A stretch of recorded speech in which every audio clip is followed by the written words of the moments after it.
We have a problem. The Dallas Cowboys are a team that has been built around the running game, with massive investments in the offensive line and a star running back. Yet more and more analysis shows that running the ball, particularly on early downs, is inefficient and leads to failure. Now, with Ezekiel Elliott indicating an interest in getting an extension negotiated, the Cowboys face a dilemma.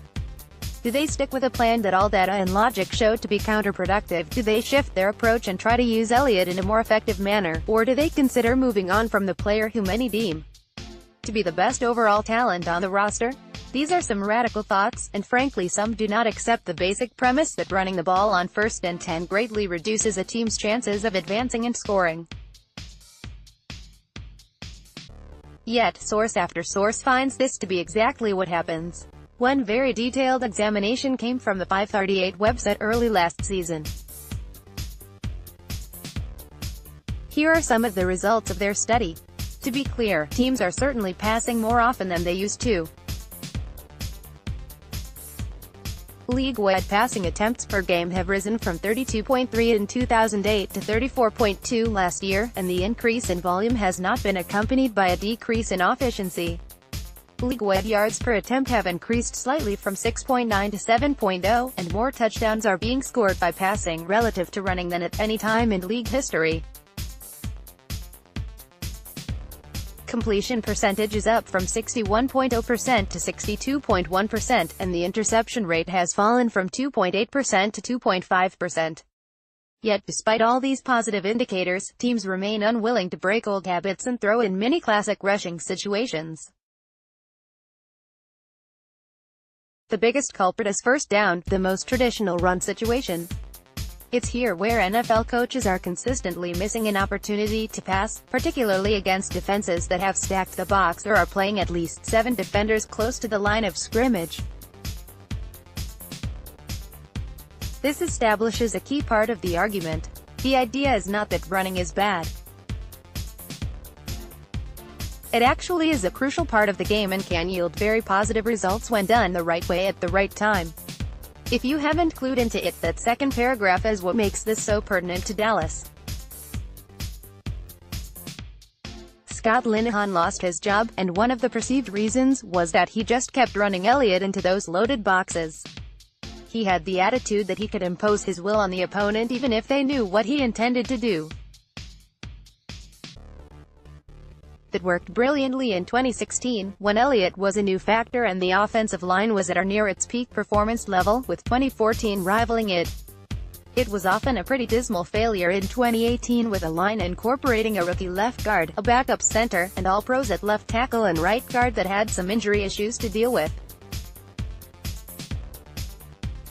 Now the question is whether new OC Kellen Moore is going to do things differently, or is he going to follow Linehan's blueprint, perhaps at the behest of head coach Jason Garrett. Garrett is the architect of the Dallas offense. Will he be willing to pivot from what he has built over his tenure as head coach, or risk being victim to stubbornness the way Linehan was? Here, at least, there is hope. First, consider what is a successful way to utilize the run, as outlined by Marcus Mosher at Pro Football Weekly. Remember a few months ago when I wrote about Sean McVay's offense and how he uses logic to defeat his opponents? The crux of that piece was that McVay will only run the ball when it's in his favor to do so. McVay doesn't believe in running the ball just to keep balance or to set up the passing game. Instead, he will only run against defensive fronts that give him an advantage. That thought process and game theory is starting to become more mainstream in the NFL. The more I study some of the best offenses in the NFL, the more I am blown away at just how smart they are compared to the rest of the league. The best teams in the league find a personnel grouping and exploit it. A perfect example of this the way the Rams have used Todd Gurley. On the season, Gurley has 198 carries out of 11 personnel, 3 WRs, 1 RB, 1 TE. Can you guess how many carries he's had in every other personnel grouping? 0. That's right. Every single carry Todd Gurley has taken this season has been out of 11 personnel, and for a good reason. Across the NFL, the average yards per carry out of 11 personnel is 4.91 per Sport Radar. That is a significantly higher yards per carry than out of 12 personnel, 2 WRs, 1 RB, 2 TAD, 4.32, for example. To me, it is pretty clear that the Rams are putting Gurley in a better position to succeed than most of the runners in the NFL. I am very receptive to this way of thinking, because I loathe using heavy sets like 12 personnel, especially when the team does run out of them rather than trying to cross up the defense with a pass. Running the ball on 3rd and short, for instance, makes perfect sense if you do not allow the defense to load up the box because they know what is coming. That is why 11 personnel is so functional. It allows you to run or pass. Give Dak Prescott the option to change the play based on what the defense is showing him, and trust him to throw when it has a higher chance of success, and the lame offense we saw last year suddenly can be one of the high-powered affairs that got 4 teams to the championship round in the playoffs this year. That is why more offers a real chance this can happen. I keep coming back to this quote, used in the article linked in the previous paragraph, to pin my hopes on. In 2014, quarterback Dan Orlovsky joined the Lions as a free agent to be Matthew Stafford's backup. Moore had spent 2 years as the No. 3 quarterback with the Lions after signing with Detroit. One day, Orlovsky remembers sitting in the quarterback's room with Stafford. "We're grinding on this one thing for like 20 minutes, maybe longer. Kellen comes in after lunch, sat down casually, and just within a minute or two gets up and points his finger on the screen. 'Look, you can do this, which will make this guy do this, and then that guy will do this, and we can do this,' said Orlovsky, who is now an ESPN analyst. Remember thinking to myself, oh, this is a smart dude. I'm going and thinking I'm a shoo-in for the backup job, and it's, oh, this kid is really smart.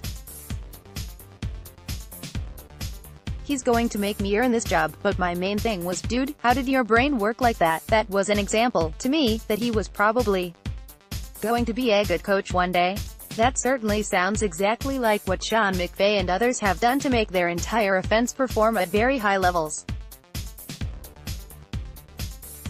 This is one reason why it may be wise to hold off on an extension for Elliott. First, the team needs to see what it can do this year, including with him. It could, and really should, mean that the offense is no longer run through him. The passing game is the engine that teams need to use in the modern NFL, with all the rules favoring it. And if the Cowboys can exploit this properly, they will have a real advantage over most of the league. Again, from the 538 article. Even accounting for the potential negative outcomes of a drop back like sacks and interceptions, passing on fans, first down, against neutral or stacked boxes, keeps a team on schedule 3 in the down and distance more often than a run.